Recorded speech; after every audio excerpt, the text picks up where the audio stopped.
ప్రభువైన నామములో అందరికీ వందనములు. శుభోదయం. యేసయ్య మాట అనే కార్యక్రమానికి ప్రేమతో నేను మిమ్మల్ని ఆహ్వానిస్తున్నాను.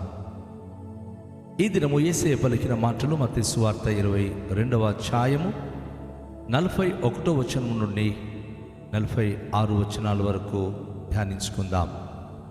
ఒకప్పుడు పరిసయ్యులు కూడి ఉండగా యేసు వారిని చూచి, క్రీస్తును గూర్చి మీకేమి తోచుచున్నది?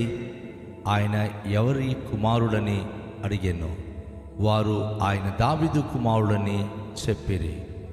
అందుకు ఆయన, అలాగైతే నేను నీ శత్రువులను నీ పాదముల క్రింద ఉంచు వరకు నీవు నా కుడి పార్శ్వమున కూర్చుండుమని నా ప్రభుతో చెప్పెను అని దావీదు ఆయనను ప్రభు అని ఆత్మ వలన ఎలా చెప్పుచున్నాడు? దావీదు ఆయనను ప్రభు అని చెప్పినడలా ఆయన ఎలాగూ అతనికి కుమారుడగునని వారిని అడుగగా ఎవ్వడునూ మరో మాట చెప్పలేకపోయెను.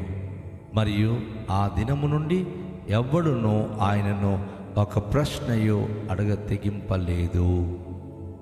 ప్రియదేవుని యొక్క బిడ్డలారా, ఈ ఉదయకాశములో ప్రభువైన యేసుక్రీస్తు వారు తన గురించి ప్రజలకున్న సందేహాన్ని పరిష్కరించడానికి చాలా చక్కటి మాటను ఆయన వివరిస్తూ ఉన్నాడు. చాలామంది ఈరోజు వరకు మన భారతదేశంలో యేసు ప్రభును వారు వివిధంగా తలంచుకుంటున్నారు. వారికి తోచినటువంటి విధంగా యేసు ప్రభును వారు అభివర్ణిస్తున్నారు. మన इस्लामिक సహోదరులైతే ఈసా మసీహ్ 180,000 पैगंबर में बड़ा पैगंबर है అంటున్నారు. మన హైందవ సహోదరులైతే యేసు ప్రభు వారు యుగ పురుషుడు, క్రీస్తు శకము క్రీస్తు పూర్వం ఏర్పడింది కనుక యుగ పురుషుడు అని భావిస్తున్నారు. పరిసయ్యులైతే యేసు ప్రభు గురించి ఆయన దావీదు కుమారుడని వర్ణిస్తున్నారు. ఎందుకంటే చాలామంది గురుటివారు యేసు ప్రభు త్రోవ ప్రక్కన నడిచి వెళ్ళిపోతూ ఉంటే దావీదు కుమారుడా కరుణింపుమని కేకలు వేశారు కదా. ఈ శాస్త్రులు పరిసయ్యులు అనేక మంది విని ఉన్నారు. యేసు ప్రభు వారు దావీదు కుమారుడని అనేక మంది చేత ఆయన వర్ణించబడ్డం లేక పిలువబడ్డం. అందుకే యేసు ప్రభు వారు నేరుగా వారిని ఆయన ప్రశ్నిస్తున్నాడు. యేసుక్రీస్తును గురించి మీరు ఏమనుకుంటున్నారు అని. అదే ప్రశ్న పేతురుకి వేసినప్పుడు పేతురు ఆ రోజు ఏమని చెప్పారు అంటే, నీవు సజీవుడైన దేవుని అద్వితీయ కుమారుడు అని చెప్పాడు. కానీ ఈరోజు ఈ శాస్త్రోపదేశకులు వీరేమంటున్నారు అంటే, పరిసయ్యులు ఏమంటున్నారు అంటే, క్రీస్తు దావీదు కుమారుడు. చాలా సింపుల్గా తేల్చారు, దావీదు కుమారుడైన యేసు అని. అప్పుడు యేసు ప్రభువారు కీర్తనకారుడైన దావీదు కుమారుడని వీరైతే తెలియచేశారో ఆ దావీదు కీర్తనల గ్రంథమని పరిశుద్ధ గ్రంథమైన బైబిల్లో 150 కీర్తనల సమూహాన్ని ఆయన మరియు కొంతమంది రచయితలు కలిసి రాస్తున్నారు. అందులో 110వ దావీదు కీర్తనలో కీర్తనకారుడైన దావీదు అంటాడు, ప్రభువు నా ప్రభుతో సెలవిచ్చిన వాక్కు, నీ శత్రువులను నీ పాదములకు పీఠముగా చేయి వరకు నా కుడి పార్శ్వమందు మౌనంగా కూర్చుండుము అని. యేసు ప్రభువారు ఆ మాటను ఎత్తి ఈరోజు మాట్లాడుతూ అంటున్నారు, ఒకవేళ యేసు గనుక దావీదుకి కుమారుడైతే దావీదు ఎందుకు నా ప్రభువుతో చెప్పెను అనే పదాన్ని దావీదు మాట్లాడుతూ ఉన్నాడు? దావీదు ఎందుకు ప్రభు అని పిలుస్తూ ఉన్నాడు అని వారిని అడిగినప్పుడు వారు ఆశ్చర్యపడుతున్నారు. ఎందుకు అంటే, స్వయాన దావీదు ఒకవేళ తన కుమారునికి ప్రభు అని పిలవగలడా? దావీదు వంశంలో యేసు ప్రభు దావీదు పట్టణంలో పుట్టాలని ప్రవచన వాక్యం నెరవేర్చడానికే ఆయన వచ్చాడు. వాస్తవానికి దావీదు వంశీయుడైనటువంటి యోసేపుతో మరియమ్మ శారీరకమైన సాంగత్యం వలన పుట్టినటువంటి వాడు యేసు ప్రభు కాడు. లూకా సువార్త అనే ఆ గ్రంథములో మొదటి అధ్యాయములో యేసు ప్రభుల వారు పుట్టక ముందు తన చరిత్ర గురించి ఒక దేవదూత, గాబ్రియల్ అనే దేవదూత మరియమ్మ తల్లి దగ్గరికి వచ్చి, అమ్మ నువ్వు దయప్రాప్తురాలు, నీకు శుభము, నువ్వు గర్భము ధరించి కుమారుని కందువు, ఆయన పేరు యేసు అని పెట్టుదు అని ఆయన చెప్పినప్పుడు ఆమె నేను పురుషుని ఎరుగని దానను అని చెప్పి జవాబు చెప్తుంది. ఇలా సాధ్యం అన్నప్పుడు ఆ దేవదూత అంటున్నాడమ్మా, సర్వశక్తివంతుడైన దేవుని శక్తి నిన్ను కమ్ముకుంటుంది కనుక నువ్వు కుమారుని గర్భము ధరించి కందువు, ఆ కుమారునికి యేసు అని పేరు పెట్టుదువు. తన ప్రజల పాపం నుండి ఆయన వారిని పరిహారించును, విడిపించును.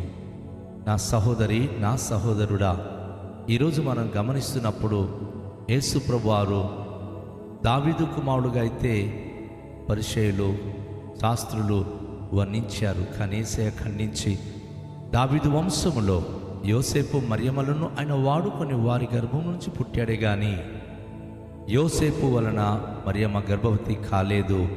సర్వశక్తివంతుడున్న దేవుని శక్తి మరియమ్మను కమ్మినప్పుడు తనలో పిండోత్పత్తి కలిగి ఆమె గర్భము ధరించి బిడ్డను కనగలిగింది. ఆయన జన్మతః పాపము లేనివాడు, పరిశుద్ధుడు, ఏ వ్యక్తి చరిత్రకు ఆయన సంబంధించిన వాడు కాడు అని దేవుడు ప్రవచనాత్మకంగా చెప్పిన మాటను బట్టి కన్యక గర్భవతి కుమారుని కనును. ఆ మాటను బట్టి తన ప్రజల పాపం నుండి ఆయన వారిని విమోచించును అనే మాటను బట్టి యేసు ప్రభువారు తండ్రిన దేవుని యొక్క ఆత్మశక్తి ద్వారా ఈ లోకంలో మానవుడుగా పుట్టడం అనేది జరిగింది. అంతేకాకుండా దావీదు పట్టణమందు రక్షకుడుగా పుట్టడం అనేది దేవదూతల చేత ఆయన ప్రకటింపచేశాడు. ఆ దేవదూతలు కూడాను మరి పశువుల కాపర్లు మరి వారు తమ పశువుల మంద కాచుకున్నప్పుడు యేసు పుట్టినటువంటి ఆ దినమే వారి మధ్యకు వచ్చి, మీరు భయపడకూడి, ఇదిగో జనులందరికీ కలుగబోయే మహా సంతోషకరమైన శుభవర్తమానము మీకు తెలియచేయుచున్నామని చెప్పి, ఆ శుభవర్తమానం ఏమిటంటే దావీదు పట్టణమందు నేడు మీ కొరకు రక్షకుడు పుట్టి ఉన్నాడని గొర్రెల కాపలకు చెప్పి వెళ్ళారు. కనుక యేసు ప్రభు జన్మతః ఆయన పరిశుద్ధుడు. ఆయన దావీదు మహారాజుకు దేవుడు చెప్పిన మాట ప్రకారంగా తరతరాలు నీ సింహాసనం మీద నీ సంతానమే కూర్చుందురని చెప్పిన మాట నెరవేర్చడానికే యేసు ప్రభుని భూలోకంలో పుట్టించడం జరిగింది. కనుక యేసు ప్రభువారు దావీదునకు యేసు ఎలా కుమారుడు కాగలడు? యేసు ఎవరు? దైవ కుమారుడు, దేవుని అద్భుత కుమారుడు తప్ప దావీదు కుమారుడు కాడు. కాకపోతే దావీదు పట్టణంలో జన్మించిన యేసును గురుడివారు, బలహీనులు, అనేక మంది మరి వ్యక్తులు ఆ దినాల్లో వికలాంగులు దావీదు కుమారుడు అని కేకలు వేసి తనను సన్మానించి గౌరవించారు. ఆయన ద్వారా మేలు పొందారు. అయితే శాస్త్రులు, పరిసయ్యులు కూడా అదేవిధంగా ఈయన దావీదు కుమారుడని ప్రజలందరూ చెప్పిన మాటను బట్టి, వారు వేసిన కేకలను బట్టి వీరు యేసు ప్రభు దావీదు కుమారుడే అని అనుకున్నారు. కానీ యేసు ప్రభు ఎప్పుడైతే క్లియర్గా ఈ విషయం చెప్పాడు, దావీదుకి ఆయన ఎలా కుమారుడు అవుతాడు? దావీదు ప్రభు నా ప్రభుతో సెలవిచ్చిన వాక్కు అని ఎవరి గురించి ఆయన మాట రాశాడు మీకు తెలుసా అంటే ఎవరు మాట్లాడలేకపోయారు. ప్రభు అంటే తండ్రి అయిన దేవుడు కుమారుడైన యేసు ప్రభుతో సెలవిచ్చిన మాట. అందుకే ప్రభు నా ప్రభుతో సెలవిచ్చిన వాక్కు అని చెప్పి తన 110వ దావీదు కీర్తనలో ఆయన చాలా అద్భుతంగా ఆయన వ్రాశారు. నా సహోదరి, నా సహోదరుడా, యేసు ప్రభువారు ఆయన మహిమగల దేవుడు, జన్మతః పాపము లేనివాడు కనుక పాపులైన మనలను ఆయన రక్షించడానికి సామర్థ్యుడు. ఆయనలో ఏ పాపము లేదు. భూలోకంలో పుట్టిన ప్రతి మనిషి జన్మతః పాపి అని ఎంత గొప్పవాడు కావచ్చు. దావీదు రాజు స్వయంగా అంటాడు తన 51వ దావీదు కీర్తనలో, నా తల్లి గర్భంలో పుట్టినది మొదలుకొని నిన్ను పాపము చేసినవాడు, నా తల్లి తండ్రి పాపము చేసి నన్ను కన్నారంటాడు ఆయన. కానీ యేసయ్య ఆ మాట చెప్పడానికి లేదు. కారణం ఏమిటంటే ఆయన తన తల్లి గర్భములో పరిశుద్ధాత్మ ద్వారా ఆయన గర్భములోనికి ప్రవేశించి మానవుడుగా ఈ భూలోకంలో పుట్టి ఉన్నాడు. ఆయన బాప్తిస్మము తీసుకున్నప్పుడు కూడాను పరిశుద్ధాత్మ వచ్చి, ఇదిగో ఈయన నా ప్రియ కుమారుడు, ఈయనందు నేను ఆనందించుచున్నానని పరమ తండ్రి చెప్పడం బాప్తిస్మం ఇచ్చు యోహాను కూడా విని ఉన్నాడు. అనేక మార్లు ఆ ఆకాశం నుంచి గర్జించి తాబోరు కొండ మీద కూడా పేతురు, యాకోబు, యోహానులు వారు ఆ మాటను వినగలిగి ఉన్నారు. నా సహోదరి, నా సహోదరుడా, యేసయ్య సామాన్యమైన వాడు కాడు. సృష్టికర్త అయిన దేవుని యొక్క అద్వితీయ కుమారుడు. ఆయన మహామహిమ గల దేవుడు. తనను గ్రహించక మనుషులు పొరపాటు పడుతున్నారు.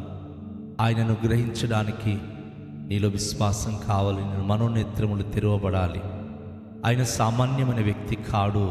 నిన్ను సృష్టించిన సృష్టికర్త అయిన దేవుడు, యేసు ప్రభువారు రక్షకుడు. ఆయన లేకుండా ఏది కలగలేదు. ఈరోజు మనం చలించబడుతున్నాం. ఈరోజు మనం ఈ స్థితిలో ఉన్నాము. ఈరోజు మనం కలుగ చేయబడి ఉన్నామంటే ఆయన చేతుల మీదుగా మనం నిర్మించబడిన వారమే. ఆయనే మనకు కలుగ చేశాడు. ప్రవక్త యెషయా అంటాడు, చూడుము నా చేతుల మీదనే నిన్ను చెక్కి ఉన్నాను. ప్రతి మానవ జాతికి దేవుని చేతుల మీదుగా ఆయన చెక్కి మానవులుగా పంపించాడు. కనుక ఈరోజు మనం ఒక పరిపూర్ణ స్థితిలోనికి వెళ్ళాలంటే ప్రభు అయిన యేసుక్రీస్తును గ్రహించి, ప్రభు అయిన యేసుక్రీస్తు వారి దైవత్వాన్ని మనము తెలుసుకొని విశ్వాసంతో జీవిద్దాం. శత్రువులుగా ఉంటే పాదాల క్రింద నలిపివేయబడతాం. విశ్వాసం కలిగి జీవిస్తే తన ఒడిలో కూర్చొని తనను స్తుతించే భాగ్యం పొందుతాం. ఇది గుర్తుంచుకుందాం. ప్రభుతో మనము స్నేహం కలిగి, ప్రభును విశ్వాసం కలిగి జీవిస్తే తన రాజ్యములో చేరి తన కుమారులు కుమార్తెలుగా జీవించగలుగుతాం. తలలుంచుకొని ప్రార్థన చేద్దాం. మికిలి దయగల పరలోకపు తండ్రి, మీరు పలికిన మాటలు ఈరోజు ఈ ఉదయకాలంలో అనేకములు మేము నేర్చుకొని ఉన్నాం. పరిశుద్ధుడా, మీరు జన్మతః పరిశుద్ధుడైన దేవుడవు. మీరు అపవిత్రత ఏమీ లేదు. కనుక పాపులైన మమ్ములను క్షమించడానికి మీరు సామర్థ్యులు. మమ్ములను ప్రభువైన విమోచించడానికి మీరు సిద్ధత కలిగిన వారు. మీరే మా రక్షకుడు, మీరే మా ప్రభుడవు, మీరే మా జీవము కలిగిన దేవుడవు. మీ మహిమ కొరకే, మీ యొక్క చిత్త ప్రకారంగా జీవించడం కొరకే మమ్ములను వాడుకొనమని, మీ యొక్క కృపతో మమ్మను బలపరచుమని, ఘనతయు మహిమయు ప్రభావములు మీరే పొందుకోమని నాజరేయుడైన యేసు నామములో ప్రార్థిస్తూ వేడుకొనుచున్నాము పరమ తండ్రి. ఆమేన్. అందరికీ షాలోమ్. ప్రభు మిమ్మును దీవించునుగాక.